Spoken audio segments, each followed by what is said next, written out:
A Kilina, Na'am. a 'yan kwanakin nan an ga wani clip ɗin bidiyon ka da yake yawo mata capacity. Matan kwarai. Matan kwarai. To mutane sun yi tunanin a baya cewa ka ajiye wannan acting na Daudu. To yanzu me jawo ra'ayinka ka dawo? Ko kuma dama dai kai rufa ne ko kuma ce tuban muzuru kai? To abin da yake faruwa. Ka san Mansura Isa. Ka san jarumar mu ce kuma tsohuwar jarumar mu ce wacce muke tare ake ta gwagwarmaya a tare da sauransu.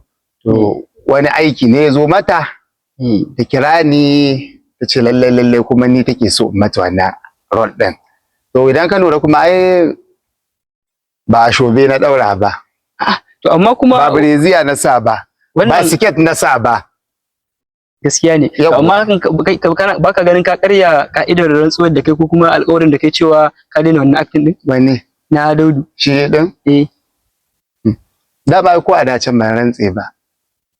Kuma wannan din ma sai fim din ya fito sai a tabbatar me nayi a ciki.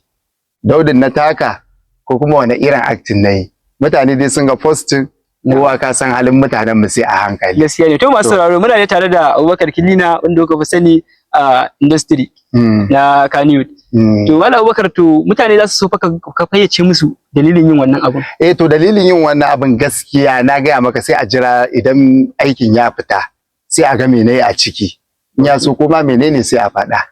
To masu sauraron mu za ku iya samun ra'ayinku a comment section.